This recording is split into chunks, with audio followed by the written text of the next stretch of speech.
ब्रह्मानं काय केलं त्या व्यापल्या. जड वस्तू जर ते व्यापू नये तर चैतन्य जीवात नाही का? जीव कसा आहे? चैतन्य आहे ना. मग ब्रह्माहून वेगळा आहे का? नाही. आता विचार केल्यावर मग ते पार असं लक्षात येतं आहे की नाही. जड वस्तूला जर सोडित नाही कोण? ब्रह्म. तर जीवाला सोडेल का? म्हणून जीव बी कसा आहे? ब्रह्मरूपच आहे. पण मी ब्रह्मरूप आहे हे त्याला माहित नाही म्हणून मीचा विचार करायचा ना. कशाचा विचार करायचा? मग ब्रह्माला काय नाही? वस्तू परिच्छेद नाही, देश परिच्छेद नाही. भारतात हे ब्रह्म अमेरिकेत नाही असं आहे का?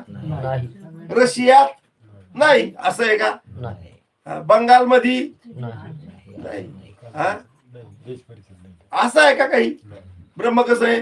त्याच्यासाठी दृष्टांत घ्यायचा. आकाश भारतात आहे का नाही?